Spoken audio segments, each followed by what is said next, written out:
정대훈 담임 목사님의 꿈대로 되는 사람이 되다 라는 제목의 말씀.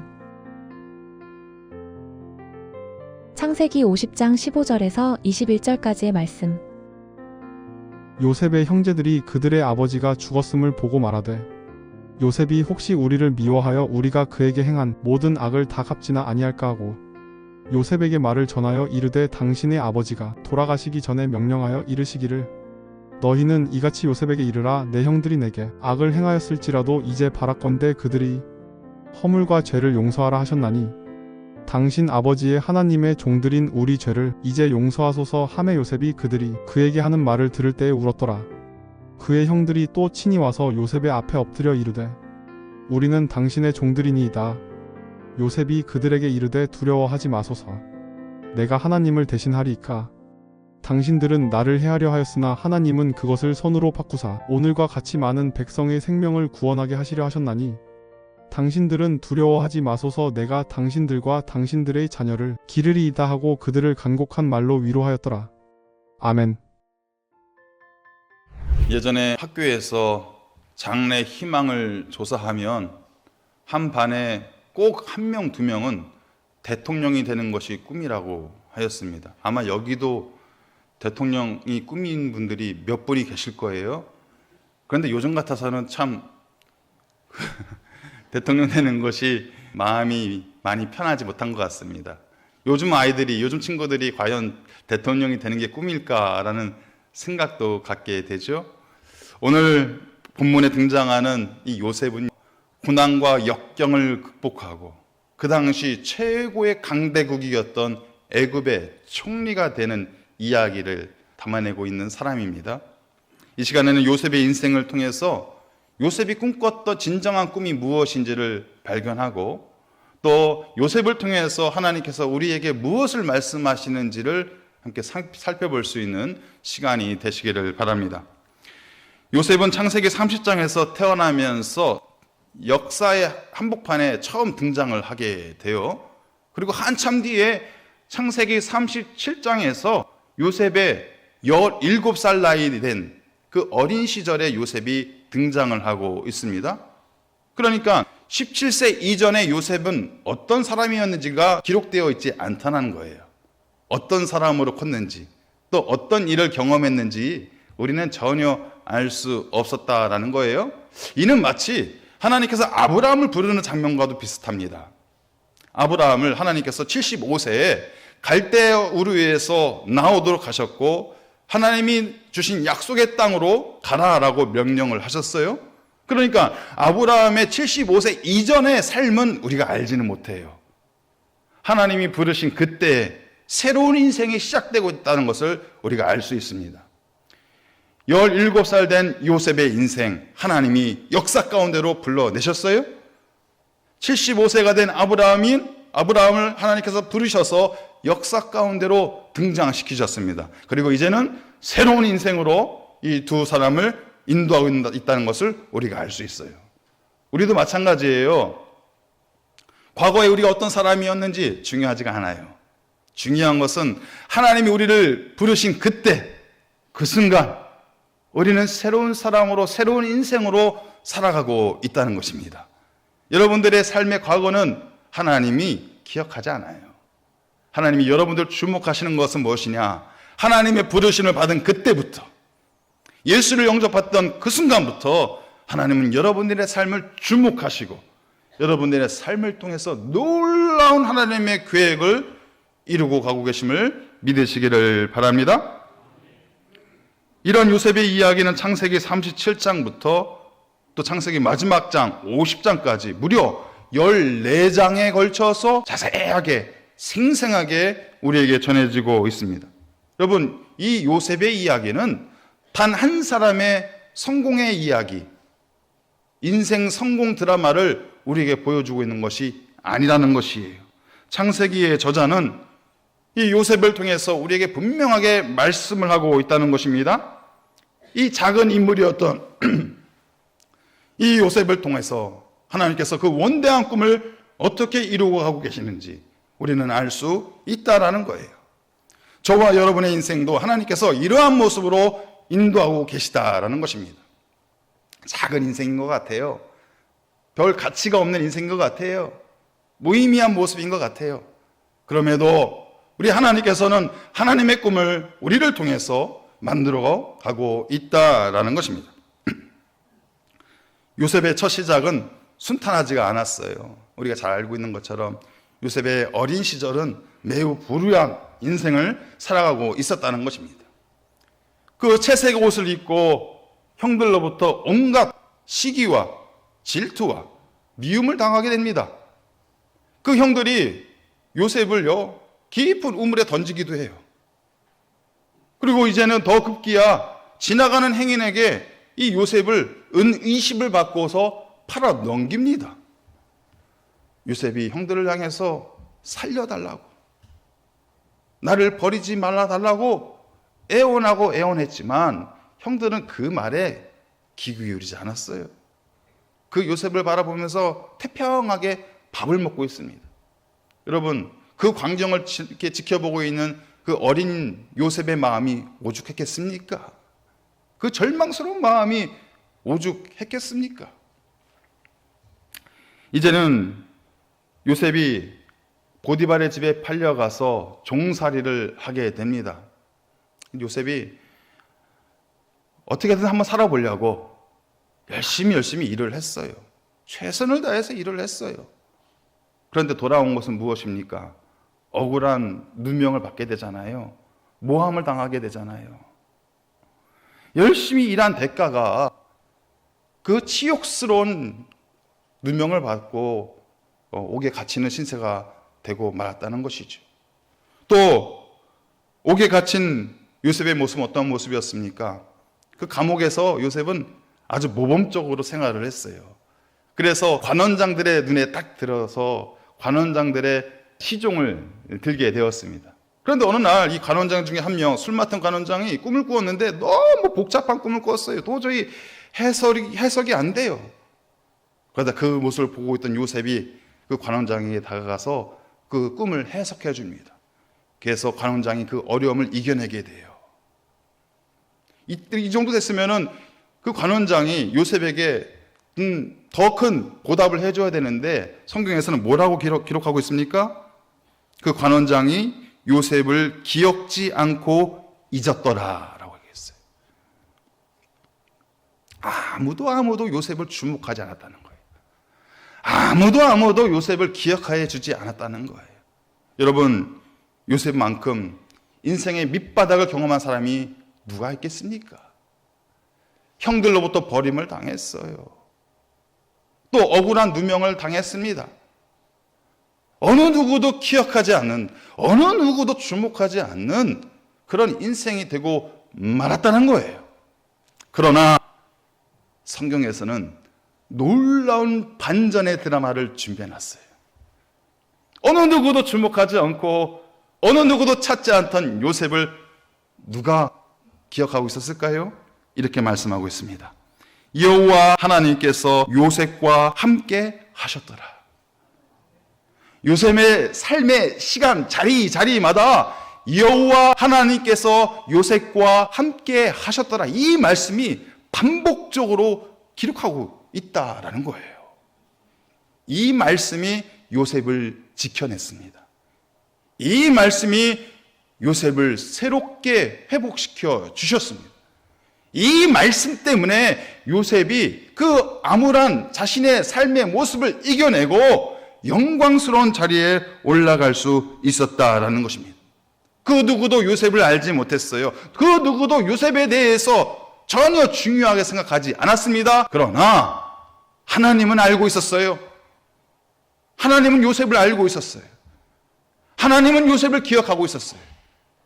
하나님은 요셉을 주목하고 있었다라는 것입니다. 사랑하는 성도 여러분, 우리 인생을 돌아보시길 바랍니다. 우리 또한 요셉과 같은 삶의 모습이 있지 않았습니까? 또 앞으로 살아가면서 요셉과 같은 인생이 될 수도 있다라는 거예요. 사람들로부터 인정받지 못하고 버림을 당할 수 있다라는 것입니다. 열심히 산다고 했지만, 최선을 다해서 살아왔지만 그의 대가는 억울한 누명을 받을 때도 있다라는 거예요.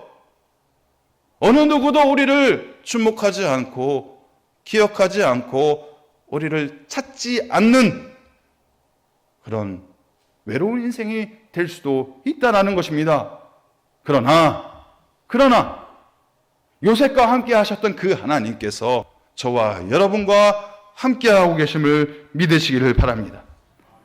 그 누구도 우리를 찾지 않을지라도 하나님은 우리를 찾고 계시고 우리를 기억하고 계시고 우리와 함께하고 계심을 믿으시길 바랍니다. 성경 연구가 젠센이라는 사람이 예수님과 요셉의 공통점을 이 신구약 성경에서 찾아봤어요. 그랬더니 130여 가지가 된다고 해요. 그 이야기는 무엇입니까? 요셉은 그 고난과 역경 속에서 넘어지지 않았다는 거예요. 마치 예수님처럼. 예수님은 한순간도 이 땅을 살아가면서 좌절하거나 절망하거나 넘어지지 않으셨어요. 요셉이 마치 그런 인생으로 우리에게 보여지고 있다는 것입니다. 여러분, 성경에 수많은 인물들이 있어요. 영적으로, 신앙적으로 영웅처럼 여겨지는 사람들이 있습니다. 그런데 이 사람들이요, 하나님 앞에 은혜 받고 나서, 하나님의 축복을 받고 나서 넘어지는 일들이 너무 많이 있다는 거예요. 아브라함이 그랬어요. 이삭도 그랬어요. 노아도 그랬어요. 모세도 그랬어요. 또 우리가 잘 알고 있는 다윗도 마찬가지예요. 솔로몬도 마찬가지예요. 은혜 받고 나서, 축복받고 나서 넘어지는 인생이 되던 때가 있었다라는 거예요. 그러나 요셉은 어려운 환경에 있을 때도 넘어지지 않았어요. 성공하는 인생이 되어도 넘어지지 않았습니다. 왜 그럴까요? 그 넘어짐과 성공함의 그 과정들 속에서 요셉은 항상 하나님과 함께 하였기 때문입니다. 그걸 알고 있었어요. 나 같은 인생, 벌어지만도 못한 나 같은 인생, 하나님께서 나를 한순간도 지키지 않으시면, 나를 기억하지 않으시면, 그 누구도 찾지 않는 이 연약하고 불쌍한 인생, 하나님이 유일한 나의 희망이요 소망임을 기억하며 살아갔던 요셉이었던 것이죠. 그래서 한순간도 넘어질 수 없었던 것입니다. 그렇다면 요셉은 어떤 믿음의 자세로 그의 꿈을 이루어갔으며 꿈대로 되어지는 사람으로 살아갈 수 있었을까요? 요셉이 애굽의 총리가 된 이후에 그 형제들을 만나는 장면이 매우 인상적이에요. 형들의 버림으로부터 요셉의 불행은 시작됐잖아요. 그 마음속에 원망이 얼마나 가득하겠어요. 만나기만 해봐라. 내가 당장 감옥에 쳐놓고 몇십 배, 몇백 배 내가 복수하리라. 여러분, 그 마음이 왜 들지 않았겠습니까? 그럼에도 불구하고 요셉은 형제들에게 이렇게 말을 하고 있어요. 창세기 45장 5절 말씀입니다. 당신들이 나를 이곳에 팔았다고 해서 근심하지 마소서, 한탄하지 마소서.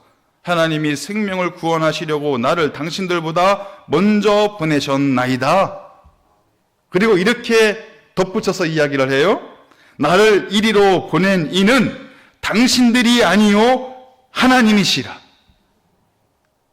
하나님이시라. 여러분, 이 고백이 요셉의 위대한 신앙의 고백입니다. 사람의 눈으로 생각으로 보면 요셉의 불행의 시작은 형들 때문에 그런 거예요. 형들이 원인이 됐던 거예요. 첫 원인이. 그런데 그것을 인정하지 않고 요셉은 어떻게 고백하고 있어요? 그 모든 상황들은 형들이 나를 버리기 때문에 시작된 것이 아니라 하나님이 나를 보내신 것이다. 생각이 전환되는 거예요. 생각이 바뀌고 있는 것입니다. 여러분, 우리가 우리 주변에서 일어나는 일들을 판단하고 생각할 때 여러 가지 관점으로 그것을 바라볼 수가 있어요. 대표적인 것이 이성적으로 판단한다는 것이에요. 내 주변에서 일어나고 있는 일들을 이성적으로 판단하는 거예요. 원인과 결과로 판단하는 거예요. 아, 왜 내게 이런 일이, 큰 일이 닥쳤지? 아, 왜 저 사람은 나에게 나를 힘들게 하고 어렵게 하지? 그 원인을 찾는다는 거예요, 원인. 그리고 그 원인에 따른 결과를 통해서 상을 주기도 하고 벌을 내리기도 하는 인간의 이성적인 판단이 앞설 때가 있다는 거예요. 또 하나의 판단의 기준은 뭐냐면 내 감정적인 차원으로 판단을 한다는 거예요. 내 감정적으로. 내가 저 일 때문에 얼마나 힘들었는데, 저 사람이 나를 얼마나 고통스럽게 했는데, 내가 느끼는 감정이 그 상황을 판단하는 기준이 될 수 있다라는 것입니다. 저 사람은 가해자고 나는 피해자야. 이런 피해의식으로 살아가는 사람들이 있다라는 거예요. 얼마 전에 TV를 보다가 이 부부 문제를 다루는 그런 프로그램을 보게 되었어요. 이 부부가 너무너무 연애하는 시절에 너무너무 사랑해서 막 그냥 깨가 줄줄 흘러요. 사진을 보니까 너무너무 상대방을 사랑해서 마침내 결혼에 딱 성공을 하게 되었어요. 그런데 지금은 절대로 가까이 할 수 없는, 도저히 가까이 할 수 없는 사이가 되고 말았다는 거예요. 그 이유 중에 하나가 그 남편이 너무 큰 실수를 했어요, 아내한테. 절대로 해서는 안 될 실수를 한 거예요. 그래서 아내를 볼 때마다 미안해, 내가 잘못했어, 사과하고 또 사과하고 또 사과하고, 그렇게 사과를 하면서 다시 한번 결합을 해보려고 하는데 이게 도저히 결합이 안 되는 거예요. 왜 그렇습니까? 이 아내의 이 깊은 감정이 도저히 풀려지지가 않는 거예요. 남편은 나를 고통스럽게 했던 가해자예요. 나는 남편으로부터 피해를 당하고 고통을 당했던 피해자예요. 이 감정이 도저히 해결이 안 되는 거예요. 그러니 이 관계가 회복이 될 수가 없는 것이죠. 그런데 요셉은 자신에게서 벌어지는 이 수많은 일들을 이성적으로 판단하지도 않았고 자기의 감정적인 차원에서 판단하지 않았다는 거예요. 하나님이 나를 보내신 것이다. 하나님의 관점으로 모든 상황을 풀어내고 있다는 거예요. 하나님이 나를 그 우물 속에서 건져내 주셨습니다. 하나님이 그 보디발의 종살이에서 나를 자유케 해주셨습니다. 하나님이 그 옥중에서 나를 잊지 아니하시고 옥에서 나를 풀어주셨습니다. 그리고 마침내 하나님이 나를 기억하사 애굽의 총리로 세워주셨습니다. 요셉의 인생의 주어는 자신이 아니에요. 하나님이라는 거예요. 하나님이 행하셨다는 거예요. 어떤 상황이 있더라도 그 상황 자체를 하나님의 생각으로, 하나님의 관점으로 풀어내고 있다는 것입니다. 여러분, 우리의 인생의 주어는 하나님이심을 믿으시길 바랍니다. 내가 아니에요. 나를 힘들게 하는 그 누구도 아닙니다. 다른 어떤 사람도 내 인생의 주어가 될 수 없습니다. 내 인생의 모든 삶의 주인이요 주어는 하나님이심을 믿으시길 바랍니다. 하나님이 여러분들과 함께하고 계십니다. 그렇기 때문에 하나님을 사랑하는 자, 곧 그 뜻대로 부르심을 입은 자들에게는 모든 것이 합력하여 선을 이루느니라. 로마서 8장에 있는 말씀, 이 말씀을 요셉도 동일하게 고백을 하고 있어요. 창세기 50장 20절에 있는 말씀입니다. 당신들은 나를 해하려 하였으나 하나님은 그것을 선으로 바꾸사 오늘과 같이 많은 백성의 생명을 구원하게 하셨습니다. 내 인생의 주어는 하나님이십니다. 이렇게 힘든 상황, 절망스러운 상황도 하나님께서 내 인생의 주어가 되셔서 내 인생을 마침내 이렇게 아름다운 인생으로 만들어 주셨습니다. 이것을 고백하며 살아갈 수 있는 우리 모두가 되시길 바랍니다. 내 생각으로, 내 머리로 판단하는 것이 아니라 내 감정으로, 내 느낌으로 그 일들을 판단하는 것이 아니라 내 인생의 주어가 되시는 하나님의 이름으로 그 모든 문제를 바라보게 될 때 새로운 길이 열리게 되는 것이고 새로운 인생이 펼쳐지게 될 줄 믿습니다. 요셉은 가장 불행한 인생이었어요. 누구보다도 가장 불행한 인생이었습니다. 버림을 당하고 외면을 당하고 모함을 당하고 누구도 기억하지 않는 가장 불행한 인생이었어요. 그런데 요셉은 또한 가장 형통한 인생이 되었습니다. 여러분, 이 불행과 형통의 사이에 뭐가 있는 것일까요? 하나님이 요셉과 함께 하심이라. 하나님의 함께 하심으로 인해서 가장 불행한 인생이 가장 형통한 인생이 될 수 있었습니다. 요셉이 보디발의 집에서 종살이를 할 때 창세기 39장 2절에서 이렇게 말씀합니다. 여호와께서 요셉과 함께 하심으로 그가 형통한 자가 되어. 또 요셉이 억울한 누명을 당해서 옥에 갇혀 있을 때 창세기 39장 23절에서는 이렇게 말씀합니다. 이는 여호와께서 요셉과 함께 하심이라 여호와께서 그를 범사에 형통하게 하셨더라. 가장 힘든 순간에, 가장 어려운 순간에 어떻게 요셉은 형통한 사람이 되고 형통한 길로 나올 수 있었을까요? 이유는 단 하나, 여호와께서 요셉과 함께 하셨다. 그것으로 인해서 요셉은 형통한 삶을 살아가게 된 것입니다.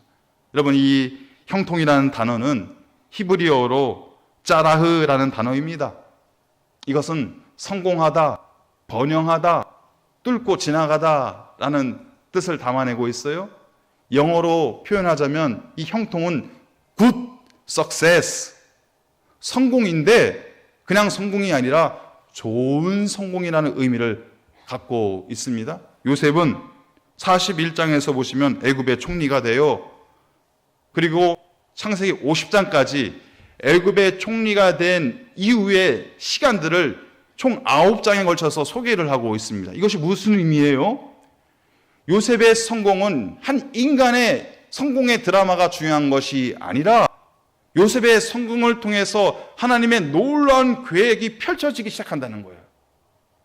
한 인간을 높이는 것으로 끝나는 것이 아니라 그 요셉을 통해서 그 형제들이 구원받고 이스라엘 민족이 구원받고 주변에 있는 모든 국가의 백성들이 구원받는 놀라운 하나님의 역사가 그 안에 드러나고 있다라는 거예요.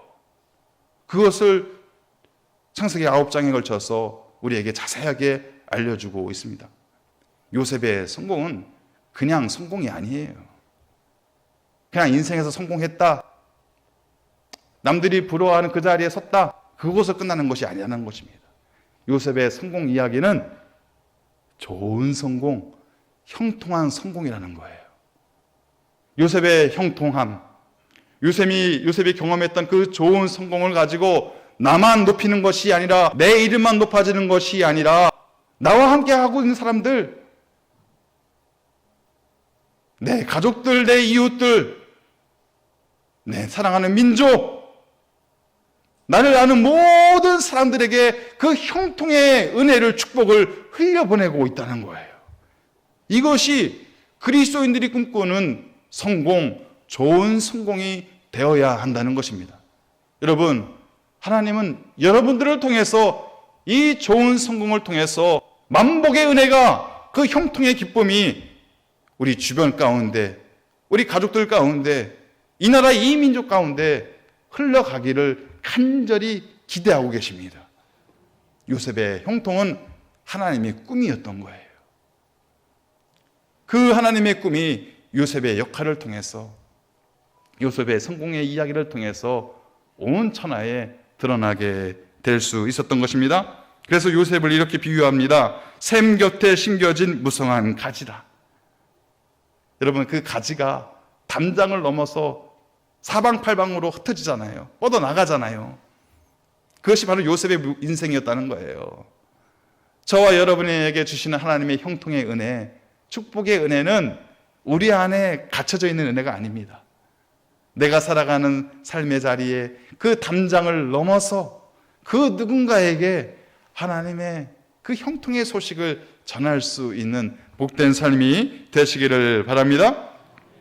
그렇다면 요셉의 꿈의 하이라이트, 그 클라이막스 부분은 과연 어떤 때일까 궁금해지기 시작했어요. 요셉이 어린 나이부터 장년에 이르기까지 숱한 인생의 이야기가 있는데 그 결정적인 요셉의 인생의 드라마는 어느 순간일까? 여러분, 히브리서 말씀을 보면 이 믿음의 전당에 올라갈 만한 사람들의 아주 영웅적인 성경의 인물들을 자세하게 이렇게 등장시키고 그들의 인생을 한 줄로 요약해 놓은 부분이 있습니다. 그런데 히브리서 11장 22절에서 보시면 이 요셉의 인생을 한 줄로 정리를 해놨어요. 믿음으로 요셉은 임종시에 이스라엘 자손들이 떠날 것을 말하고 또 자기 뼈를 위하여 명하였으며 라고 기록하고 있습니다. 이 말씀이 뭐냐면 이제 요셉의 인생은 애굽에서 마치게 돼요. 애굽에서 임종을 맞이하게 됩니다. 그런데 요셉의 꿈은 애굽에 머물러 있지 않다는 거예요. 나는 비록 애굽에서 죽음을 맞이하겠지만 하나님이 내게 주신 그 큰 꿈, 민족을 구원하는 그 꿈은 하나님이 내게 약속하신 아브라함과 이삭과 야곱에게 약속하시고 맹세하신 그 땅에서 완성될 것이다 라고 선언하고 있는 거예요. 그러면서 창세기 50장 24절에서 이렇게 당부합니다.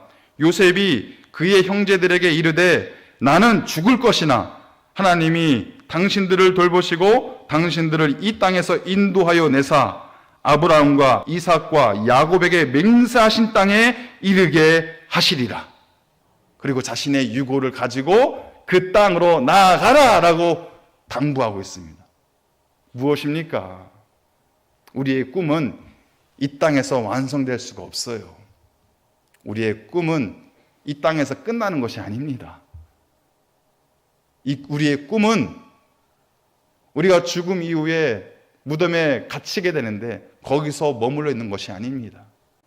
우리의 꿈은 그 모든 지경을 뚫고 하나님께서 우리에게 맹세하여 주신 땅, 약속의 땅, 하나님의 그 나라, 그 나라에서 완성이 되는 것이에요. 그렇기 때문에 우리가 잠깐 사람들로부터 인정받지 못한다고 해서, 버림을 당한다고 해서 우리가 실패한 인생으로 머물러 있지 않아야 된다는 것이에요. 내 뜻대로 되지 않는 인생 때문에 나 실패한 인생이야, 나 불쌍한 인생이야 라고 머물러 있으면 안 된다는 것입니다. 그 누구도 나를 기억하지 않을지라도, 그 누구도 나를 찾지 않을지라도 나는 외로운 인생이야 라고 자신을 바라보고 있지 말아야 된다는 것이에요. 우리의 꿈은 이 땅에서 완성이 되는 것이 아니라 하나님께서 우리에게 맹세하여 주신 그 땅, 그 하나님의 나라에서 여러분들의 모든 꿈들은 완성이 될 줄 믿습니다. 이것이 바로 꿈대로 되어져 가는 사람의 모습인 거예요. 여러분, 우리는 꿈만 꾸는 인생이 아닙니다. 꿈꾸는 대로 되어져 가는 사람들의 인생입니다. 왜 그렇죠? 하나님이 우리와 함께 하시기 때문에. 어떠한 상황에서도 하나님은 우리를 잊지 아니하시고 기억하시는 분이시기 때문에 여러분들의 꿈은 하나님의 꿈이요, 하나님의 나라에서 완성될 줄 믿습니다. 그 꿈을 향한 희망을 가지고 살아갈 수 있는 우리 모두가 되시기를 바랍니다. 어떤 상황에서도 절망하지 마시고 낙심하지 마시고 하나님만을 바라보며 나아갈 수 있는, 그리고 하나님의 꿈을 내 인생 가운데 담아낼 수 있는, 그리고 하나님의 영원한 그 나라를 바라보며 나아갈 수 있는 믿음의 걸음이 되시기를 주님의 이름으로 축복합니다.